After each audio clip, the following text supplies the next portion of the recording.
friends, it's Emily from Chasing Simple, and today I wanted to answer the question, where is all of the stuff on your kitchen counters? You may notice that I keep fairly bare kitchen counters, and I really love that. I just think it is such an opening for possibilities, and I want to show you, like, where do I keep all the stuff that live on most people's kitchen counters. Know this about me, but I am a kitchen and bath designer by day, and I design a lot of really beautiful kitchens for other people. I, however, live in a fairly basic builder kitchen that I've done a couple of upgrades to just to make it my own. And so I'm working with pretty normal storage solutions, normal amounts of counter space, that kind of thing, and I'm making it work. And so I would love to just show you what I do. But one of the questions I always ask my clients when I go to their home to take a look at their existing kitchen and see what I can do for them is I say, of the things that are on the countertop, how much of this do you anticipate would still be on the countertop when your new kitchen is done? Because I'm basically asking them if they would like a home for any of these things or if they want them to be out. And you learn a lot about people and their style from what they have out on the countertops. I think a lot of people keep things on the countertops because they want to be reminded of them. And for me, that's really not a great strategy. Seeing things out honestly just stresses me out. It doesn't make me feel called to action.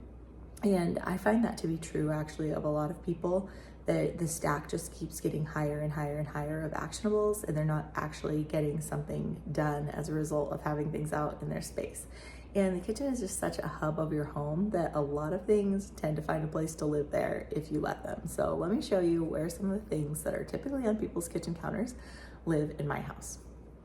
So right here next to my stove is where I keep utensils and my knives. I know a lot of people use a knife block or like a caddy that they can keep all of their utensils in that is next to the stove, but I just keep mine in drawers. I love this Joseph & Joseph knife block. I just think it performs really well and it's very compact. And then I use these containers, which I will link down below, that are from iDesign for my various utensils. Both of the drawers that are right next to my cooking surface have this sort of thing in them because this is where I do my prep and my cooking. I also keep my hot pads here, but these items are all items that a lot of people keep out on their counters. The next thing would be clutter and actionables, and things like your calendar, your kids' school calendars, paperwork that needs to be signed, bills that need to be paid, mail that you just received, things like that. And those things tend to live in the kitchen because you usually have a tremendous amount of horizontal space that you can just set things down on. And so for me, I have needed to find a solution for that because, like I said, I'm very overwhelmed by visual clutter. So for me, I decided to use 3 drawers in my kitchen, one for each member of my family for that sort of thing. And we can each have our items that would live on the kitchen counter or that I would otherwise find throughout the house in this general area in those spaces. And that allows me to have clean kitchen counters and allows my family to be able to find the things that I have put away that they don't want me to do that. But that way everybody can stay sane. It's nothing special. I have a pool of cords like probably many people do, and a few pens, and then I have a file of to-do items. So that's where mail or anything that's actionable, anything that needs to be signed goes. And then I keep my computer in here as well. My son's is often filled with junky toys that I will eventually get rid of once he forgets about them, but for now they are things that I've found around my house and they need a home. And usually this also has his vitamins and a timer that we use for him.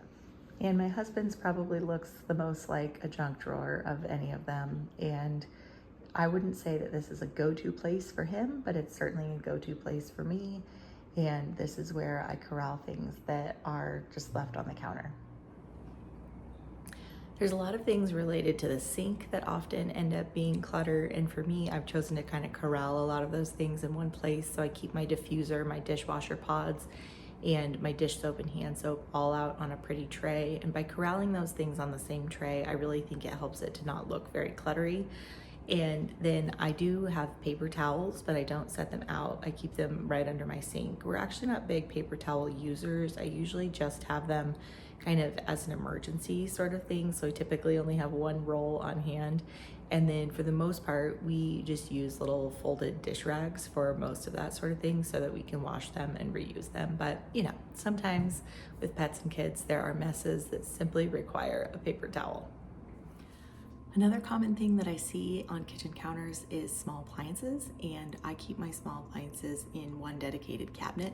It's kind of a helpful check for me to know if I have too many because they wouldn't fit in the cabinet, or if I have just the right number for me. And then it's also nice because I can just pull them out of my counter, use them when I'm prepping food, and then put them all back in place. And it's an easy place to reach from. We do have a small countertop. It's about 40 inches wide over by our pantry, and this is kind of tucked away. It's out of our kitchen. And this is where we keep our toaster oven. And during the winter months, I also keep an espresso machine over here. During the summer, I drink iced coffee from the store, like it's bottled, and I keep it in our fridge. But during the winter, I do use the Nespresso pods, but I put that away when it's not in use. And this is also where I keep bread because it's over by the toaster.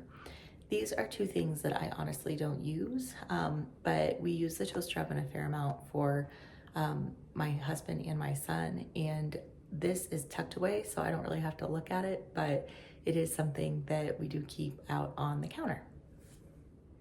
Well, thanks for joining me today. I hope that this gave you some ideas of where you might be able to keep some things if you decide you want clearer kitchen counters so that you can use them for the things that they were really intended for: cooking, prepping food, enjoying food with your family.